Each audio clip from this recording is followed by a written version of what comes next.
সুলেমান ভাই একটা অভূতপূর্ব আবিষ্কার করেছেন। সেই আবিষ্কার দিয়ে তিনি নিজের চেষ্টায় নিজের প্রযুক্তি দিয়ে আজকে কৃষিতে এবং একই সঙ্গে মুরগির খামার, একই সঙ্গে বাসা বাড়িতে বিদ্যুৎ সরবরাহ, এই কাজগুলোতে তিনি সাহায্য করতে পারছেন। আমরা যারা সরকারি আছি আমরা সুযোগ পাই তার এই প্রযুক্তিকে ছড়িয়ে দেওয়ার জন্য। সুলেমান ভাই একটা অভূতপূর্ব আবিষ্কার করেছেন। সেই আবিষ্কার দিয়ে তিনি নিজের চেষ্টায় নিজের প্রযুক্তি দিয়ে আজকে কৃষিতে এবং একই সঙ্গে মুরগির খামার, একই সঙ্গে বাসা বাড়িতে বিদ্যুৎ সরবরাহ, এই কাজগুলোতে তিনি সাহায্য করতে পারছেন, কাজ করতে পারছেন। আমার এটা জানা ছিল না। উনি হঠাৎ কয়েকদিন আগে ঢাকা গিয়েছিলেন।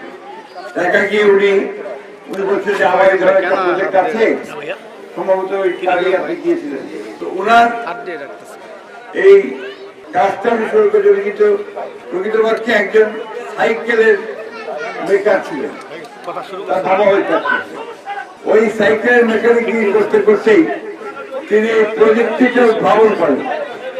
এই প্রযুক্তিটা তিনি ভাবেন যে এই সোলার দিয়ে বিদ্যুৎ উৎপাদন করলে অনেক বেশি সাশ্রয় হবে। আমরা নিজের কাজের কাছ থেকে শুনলেন যে তিনি এখন 28টা পাম্প চালান, 300 একর জমিতে সেচ দেয়। 300 একর।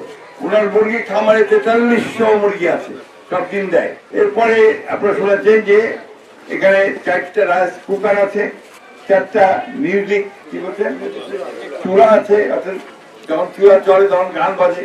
এসি আছে, একটা ওয়েল্ডিং মেশিন আছে, ড্রিল মেশিন আছে, ফ্রিজ আছে। অর্থাৎ এখানকার যাবতীয় বিদ্যুতের যে চাহিদা সেটা উনি ওনার নিজের সোলার প্রজেক্ট দিয়েই ওনাকে সম্পন্ন করেন। আমি আশা করব আমাদের সাংবাদিক ভাইরা এটাকে অত্যন্ত বড় করে জাতির সামনে তুলে ধরবেন এবং যাতে করে আমরা যারা সরকারি আছি আমরা সুযোগ পাই তার এই প্রযুক্তিকে ছড়িয়ে দেওয়ার জন্য। একই সঙ্গে এই ধরনের ব্যক্তি যারা নিবৃত্তে নীরবে কাজ করে যায়, কোন রাজনীতির সঙ্গে জড়িত না, উনি সম্পূর্ণভাবে নিজের চেষ্টায় কিভাবে এই উন্নতি করা যায়, দেশের উন্নতি করা যায় সেই চেষ্টাটা করেছেন। আমি এই জন্য আমাদের শিক্ষিত ছেলেদেরকে বারবার করে বলি যে নিজেরা কিছু করার চেষ্টা করো।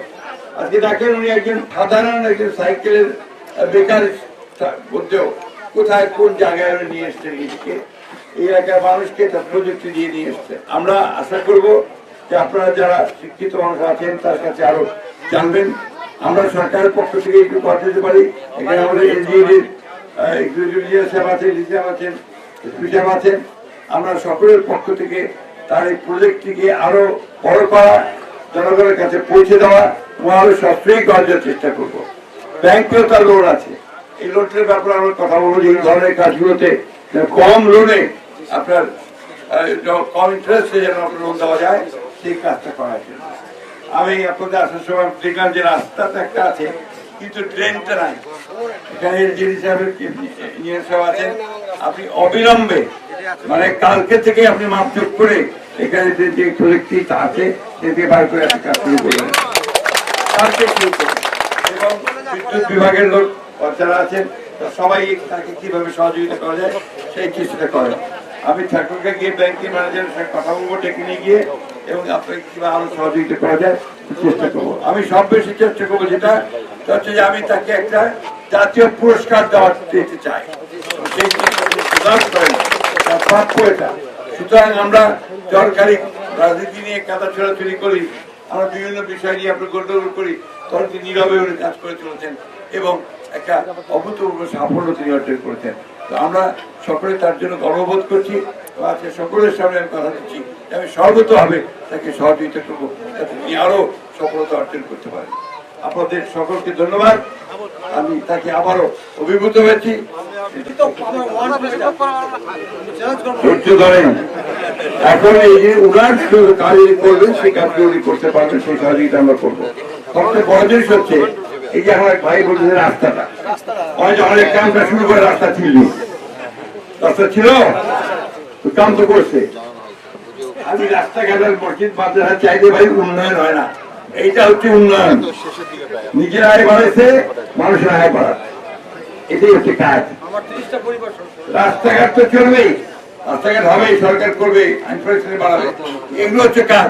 খালি ঘুরে এনে ঘুরে এনে আর্জেন্টিনার ব্রাজিল লড়াই করে এনে লাভ হবে নি, পেট্রোল ভাগ করিবা হবে।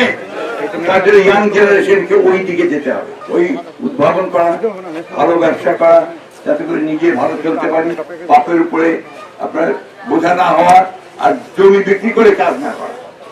ঠিক আছে, জমি বেচছেন নাকি? না,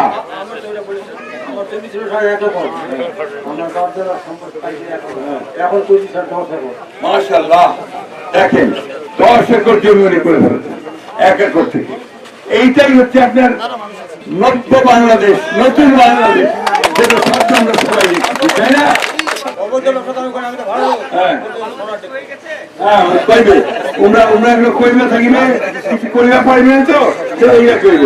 আপনি কাজ করে যান, আল্লাহ আপনার সঙ্গে আছে, নিচে আমরা আছি আপনার সঙ্গে ইনশাআল্লাহ।